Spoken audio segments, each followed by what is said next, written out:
ज़राए के मुताबिक चेयरमैन पाकिस्तान तहरीक इंसाफ इमरान खान हुकूमत से मुज़ाकरात में इलेक्शन की तारीख के मामले पर लचक दिखाने के लिए तैयार हैं। ज़राए के मुताबिक पीटीआई वफ़द ने हुकूमती टीम के सामने नुक्ता रखा कि इमरान खान लड़ाई नहीं चाहते, इलेक्शन तारीख पर लचक दिखाने को तैयार हैं, जबकि हुकूमती वफ़द ने असम्बलियों में वापसी का नुक्ता पीटीआई के सामने रखा। ज़राए का कहना है पीटीआई की जानिब से आईनी तरमीम का कहकर असेंबली वापसी का मुतालबा किया गया और कहा गया कि हुकूमत 2 माह कब्ल इंतखाबात पर लचक दिखाए तो हम भी लचक दिखा सकते हैं। ज़राए का बताना है हुकूमती रहनुमाओं ने नवाज शरीफ और आसिफ जरदारी के सामने मामला रखने का कहा।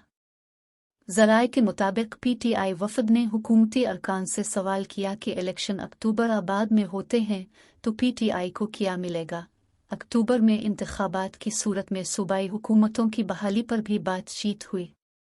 ज़राए का कहना है हुकूमती मेंबरान का कहना था असल फैसला पीडीएम क़यादत और नवाज शरीफ करेंगे।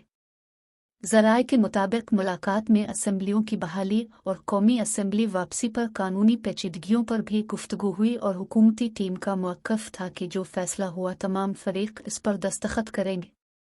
ज़राए का बताना है हुकूमती टीम का मौक़िफ़ था कि बजट गुजरने के बाद इलेक्शन के फैसले होंगे, जबकि पीटीआई के वफ़द ने मुतालबा किया कि बजट से पहले इलेक्शन की तारीख का तयन किया जाए, जिस पर हुकूमती मेंबरान का कहना था मुल्की मफाद में तमाम स्टेक होल्डर्स मुश्तरका फ़ैसला करें।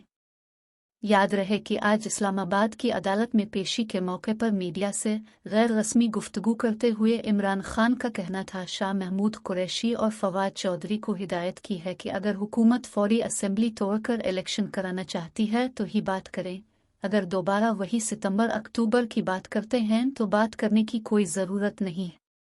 इमरान खान का कहना था कि 14 मई को भी इलेक्शन नहीं होते तो आइन टूट जाएगा, अगर आइन टूट गया तो फिर जिसका भी जोर होगा इसी की बात चलेगी।